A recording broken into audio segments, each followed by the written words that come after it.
தந்தி தொலைக்காட்சி நேயர்களுக்கு வணக்கம். நல்லதை சொல்வோம், நல்லதை செய்வோம், நல்லதே நடக்கும். இன்று 21/2/2025 வெள்ளிக்கிழமை அனுசம் நட்சத்திரம் மதியம் 1:13 வரை பிறகு கேட்டை. இன்றைக்கு நான் உங்களுக்கு சொல்ல இருக்கிற நல்ல கருத்து, நான் ரசித்த நல்ல வாக்கியம் அப்படின்னு சொல்ல போகிறேன். சமீபத்தில் கொஞ்ச நாளைக்கு முன்னாடி ஈரோடு போனேன். ஈரோடுக்கு போயிருக்கிற போது ஒரு இடத்துல ஒரு பெரிய ஹோட்டலில் தங்க வச்சுருந்தாங்க. அங்கே இருந்தபடி கீழே பார்த்தேன், குனிஞ்சு பார்த்தேன். கீழே எழுத்தாப்பில் ஒரு கடை, அது கடிகாரம் ரிப்பேர் பார்க்குற கடை. அந்த கடையில் என்ன ஒரு போர்டு போட்டிருக்கு, பொழுது பார்க்கும் கருவி பழுது பார்க்கும் இடம் அப்படின்னு போட்டுருந்துச்சு. ஒரு கடிகாரம் ரிப்பேர் பார்க்குற கடைன்னு சராசரி போடுவாங்க. ஆனால் பொழுது பார்க்கும் கருவி பழுது பார்க்கும் இடம் அப்படிங்கிற போது நமக்கு என்ன நினைப்பு வருது, அந்த வாசகம் நம்ம மனதில் பதியுது. அது மாதிரி ஒவ்வொருத்தரும் அவருடைய தொழிலுக்காக பண்ணுற இடங்கள்ல எல்லாம் மிக அற்புதமாக எழுதி ஒவ்வொரு நல்ல வாக்கியங்களை எழுதி போடுறாங்க. அந்த அடிப்படையில் சமீபத்தில் மதுரை பக்கத்தில் மேலூர்னு ஒரு ஊர் இருக்குது. அந்த ஊர் வழியாக வந்தபோது ஒரு டாக்டர் ஒருத்தர், சித்த மருத்துவர், ஒரு பிள்ளையில் ஒரு பெரிய போர்டு வச்சிருக்கிறார். அதில் என்ன எழுதியிருக்காரு, ஆரோக்கிய வாழ்விற்கு ஆத்திச்சூடி அப்படின்னு போட்டு அகர வரிசையில் எழுதியிருக்காரு. ஒவ்வொரு வரியும் நம்ம கடைப்பிடிக்க வேண்டியது. அதை கடைப்பிடித்தாலே நம்ம வாழ்க்கையில் உடல் நலம் சீராகும், உள்ளமும் சீராகும். அதில் என்ன ஆரோக்கிய வாழ்விற்கு ஆத்திச்சூடியில் குறிப்பிட்டிருக்காரு அப்படின்னா, முதல் வரி, அதிக உணவு ஆபத்து உயிர்க்கு. அதிக உணவு ஆபத்து உயிர்க்கு. அடுத்தது, ஆற்றா பசிக்கு அரை வயிறே புசி. ஆற்றா பசிக்கு அரை வயிறே புசி. அப்புறம் ஈனா, இனிப்பை ஒதுக்கி இன்னலை குறை. இனிப்பு ரொம்ப சாப்பிடக்கூடாது, சுகர் வந்துருங்கிறாங்கல்ல. இனிப்பை ஒதுக்கி இன்னலை குறை. அப்புறம் ஈயன்னாவுக்கு ஈடில்லா வாழ்விற்கு எதிலும் கட்டுப்பாடு. எதுலேயுமே கட்டுப்பாடோடு இருந்தோம்னா ஈடில்லாத வாழ்க்கை நமக்கு வருமா. அதுக்கப்புறம் ஊனா வருது அந்த அகர வரிசையில். உடம்பை குறைத்து உடல் நலம் பெருக்கு. ரொம்ப உடம்பு குண்டாக இருக்கக்கூடாது. நம்ம எந்த வேலையும் பார்க்க முடியாது, உட்கார்ந்தா எழுந்திருக்க முடியாது, எழுந்திரிச்சா உட்கார முடியாது. ஆகையினால உடம்பை குறைக்க சொல்கிறாங்கல்ல, உடம்பை குறைத்து உடல் நலம் பெருக்கு. அப்புறம் அடுத்தது ஊவன்னா, ஊட்டச்சத்தே ஊக்கம் வழங்கும். ஊட்டச்சத்து உள்ள உணவுகளை நம்ம சாப்பிடணும். அடுத்து, எண்ணெய் மேனியோ மின்னும் மேனியோ.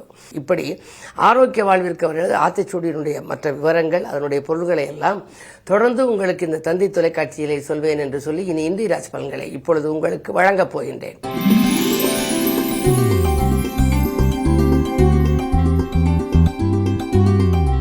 மேசராசி நேயர்களே, உங்களுக்கு இன்று சந்திராஷ்டமம். பொறுமை அதிகம் தேவைப்படுகின்ற நாள்.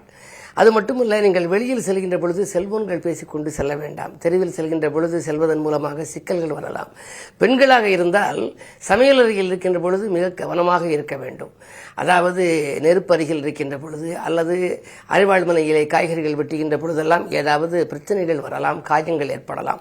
சந்திராஷ்டமம் என்றாலே துணிவு, தன்னம்பிக்கை கொஞ்சம் குறையும். எதற்கும் ஒரு மனபயம் உருவாகும். அப்படிப்பட்ட நாள் என்பதனாலே கொஞ்சம் கவனமாக நீங்கள் இருக்க வேண்டும்.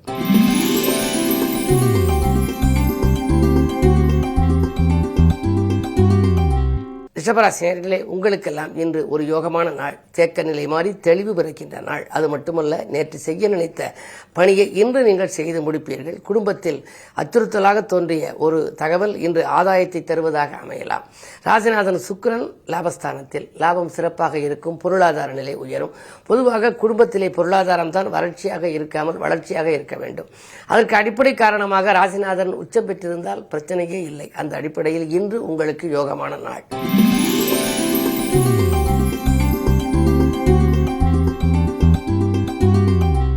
மிதுனராசி நேயர்களே, உங்களுக்கு ராசியிலேயே செவ்வாய் வக்ரம் பெற்றிருக்கின்றார். 6க்கு அதிபதி வக்ரம் பெறுவதனாலே நன்மை ஏற்படும். வாழ்க்கை தேவைகள் கடைசி நேரத்தில் பூர்த்தி ஆகிவிடும். ஆனால் எதிரிகளின் பலம் கொஞ்சம் கூடுதலாக இருக்கும். எதையும் நீங்கள் திட்டமிட்டு செய்யாதபடி சில முட்டுக்கட்டைகள் உங்களுக்கு வரலாம். இருந்தாலும் இன்று கிழமை, வெள்ளிக்கிழமை, அருகில் இருக்கும் ஆலயம் சென்று அம்பிகை வழிபாட்டை நீங்கள் மேற்கொள்ளுங்கள். குலதெய்வ வழிபாடுகளை மேற்கொள்ளுங்கள். இஷ்ட தெய்வ வழிபாடுகளை மேற்கொள்ளுங்கள். தனாதிபதியாக இருக்கக்கூடிய சந்திரன் 6ல் இருப்பதனாலே பணப்புழக்கம் நன்றாக இருக்கும். உத்தியோகத்தில் கூட நல்ல முன்னேற்றங்கள் வருவதற்கான அறிகுறிகள் தென்படுகின்றன. ஆனால் உங்களுக்கு வரக்கூடிய ப்ரமோஷன், பதவி உயர்வுகளை பற்றி பக்கத்தில் இருப்பவர்களிடம் பகிர்ந்து கொள்ள வேண்டாம்.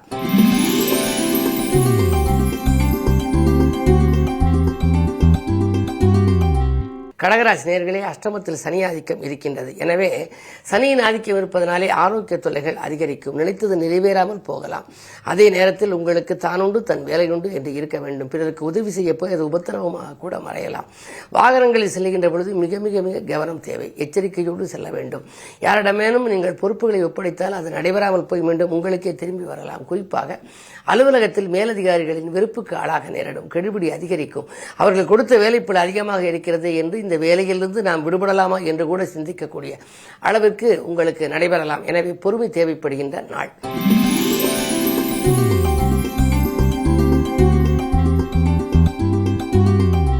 சிம்மராசி நேயர்களே, உங்களுக்கு 7லே சனி, கண்டகச்சனி என்பார்கள். ஆரோக்கியத்தில் மிகுந்த தொல்லைகளை கொடுக்கலாம். எதை எந்த நேரம் நீங்கள் செய்ய நினைத்தாலும் செய்ய இயலாமல் போகலாம். பயணங்களை மாற்றி மாற்றி அமைத்துக் கொள்வீர்கள். வேலையில் கூட மேலதிகாரிகள் உங்கள் சொற்களுக்கு செவி சாய்க்க மாட்டார்கள். கேட்ட சலுகைகளை வழங்க மாட்டார்கள். ஒரு சிலருக்கு சூரியன் 7ல் இருப்பதனாலே பொது வாழ்வில் இருப்பவர்களுக்கு திடீரென பொறுப்புகள் மாற்றப்படும். நல்ல பொறுப்புகளிலிருந்து திடீரென சாதாரண பொறுப்புகளுக்கு மாற்றப்பட்டு மனக்கலக்கத்தை உருவாக்கலாம். கவனம் தேவை.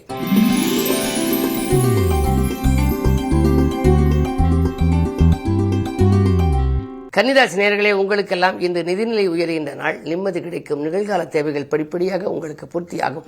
அடிப்படை வசதிகளை பெருக்கிக் கொள்வீர்கள். ஆர்வத்தோடு நண்பர்கள் வந்து உங்களுக்கு உதவி செய்வார்கள். ஆன்மீக நாட்டமும் உங்களுக்கு அதிகரிக்கும். இந்த நாள் நல்ல நாள்.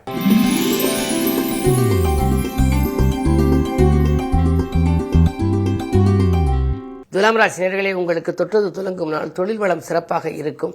அதே நேரத்தில் பஞ்சமஸ்தானத்தில் சூரியன் இருப்பதால் பிள்ளைகளின் எதிர்கால நலன்கிறது நீங்கள் எடுத்த முயற்சிகளில் உங்களுக்கு வெற்றி கிடைக்கலாம். வியாபாரத்தில் கணிசமான லாபம் கைகளிலே புரளும். அது மட்டுமல்லாமல் 6ஆம் இடத்திலே ராகு இருக்கின்றார். எதிர்பாராத விதத்திலே பயணங்கள் பலன் தருவதாக அமையும். பயணங்கள் மூலமாக உங்களுக்கு பரிசுகள் கூட கிடைக்கலாம். அதாவது இதுபோன்ற நாட்களில் நீங்கள் ஏதேனும் ஒரு புது முயற்சிகள், பெரியவர்களை சந்திக்க நினைத்தால் அந்த காரியங்கள் கைகூடும்.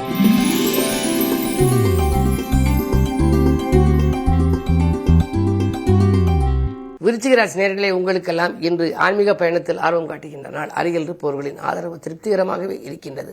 நீங்கள் தேர்ந்தெடுத்த களம் எந்த களமாக இருந்தாலும் அதில் உங்களுக்கு வெற்றி உண்டு. அது மட்டுமல்ல, உங்கள் திறமைக்குரிய அங்கீகாரமும் கிடைக்கும். உத்தியோகத்தில் மேலதிகாரிகள் உங்களுக்கு இணக்கமாக நடந்து கொள்வார்கள். நீங்கள் கேட்ட சலுகைகளை கொடுப்பார்கள். அஷ்டமத்திலே செவ்வாய் இருந்தாலும் கூட அதன் பார்வை 2ல் பதிவதனாலே, ராசிநாதன் பார்வை 2ல் பதிகின்ற பொழுது இடம் வாங்குவது, பூமி வாங்குவது அல்லது கட்டியை பற்றி பழுது பார்ப்பது போன்றவற்றில் கவனம் செலுத்துவீர்கள். இந்த நாள் நல்ல நாள்.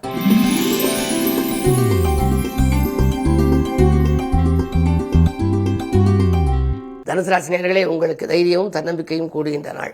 சந்தோஷ வாய்ப்புகளை அதிகமாக சந்திக்கப் போகின்றீர்கள். பகைக்கு மத்தியில் உங்கள் வாழ்க்கை அமைந்தாலும் கூட நீங்கள் எதையும் நினைத்தாலும் செய்ய இயலும் அளவுக்கு இந்த கிரக நிலைகள் சாதகமாகவே இருக்கின்றன. 4லே ராகு இருக்கின்றார். ஆரோக்கியத்தில் மட்டும் சிறு சிறு அச்சுறுத்தல் ஏற்படலாம். ஏதாவது உடல்நலத்துக்கு சிறிய குறைபாடு வந்தாலும் அருகில் இருக்கும் மருத்துவரை ஆலோசனை பெறுவது நல்லது.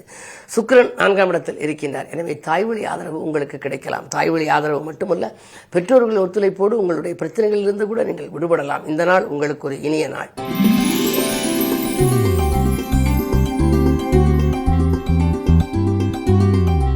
மகர ராசி நேயர்களே, குரு பார்வை இருக்கின்றது. குரு பார்க்க கோடி நன்மை என்பதனாலே நீங்கள் எதையெல்லாம் செய்ய நினைத்தீர்களோ அதை இன்று செய்து முடிப்பீர்கள்.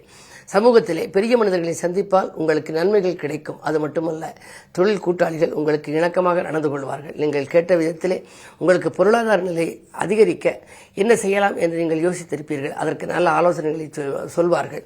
2லே சனி இருப்பதனாலே வறட்சி நிலை மாறி வளர்ச்சி நிலை உருவாகும் நாளாகவே இந்த நாள் அமைகின்றது.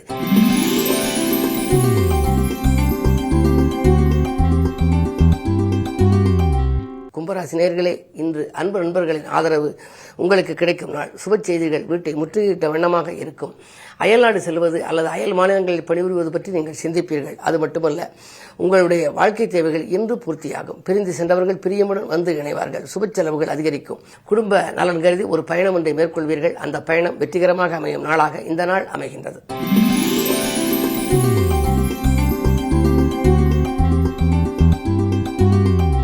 மீனராசி நேயர்களே, உங்களுக்கெல்லாம் தேக்க நிலை மாறி தெளிவு பிறக்கின்ற நாள். நேற்று செய்ய மறந்த காரியத்தை இன்று செய்து முடிப்பீர்கள். அது மட்டுமல்ல, நீங்கள் வாங்கி கொடுத்த தொகை இன்று திரும்ப வரலாம். அதாவது பிறருக்காக வாங்கி கொடுத்த தொகையால் இதுவரை பிரச்சனைகள் வந்திருக்கலாம். பிரச்சனைகளை சந்தித்திருப்பீர்கள். அந்த தொகை மீண்டும் உங்கள் கரங்களுக்கு வந்து மகிழ்ச்சியை வழங்கும். அதே நேரத்தில் விரயஸ்தானத்தில் சனி இருக்கின்றார். நல்ல விரயங்களை மேற்கொள்ள வேண்டும். இல்லை என்றால் மருத்துவ செலவு போன்ற வீண் விரயங்கள் உங்களுக்கு உருவாகலாம். வீண் விரயங்களிலிருந்து விடுபட வேண்டுமானால் வீட்டுக்கு தேவையான பொருட்கள், அத்தியாவசிய பொருள், ஆடம்பர பொருட்கள் வாங்குவதில் கவனம் செலுத்தலாம். எனவே இன்று உங்களுக்கு ஒரு இனிய நாளாக அமைவதற்கு நீங்கள் சுப செலவுகளை மேற்கொள்ளுங்கள். அது மட்டுமல்ல, 3ஆம் இடத்திலே குரு இருப்பதனாலே உடன்பிறப்புகள் உங்களுக்கு உறுதுணையாக இருப்பார்கள். கடன் சுமை பாதிக்கு மேல் குறைய வழிபிறக்கும். மேலும் விவரங்கள் அறிய தினத்தந்தி படியுங்கள்.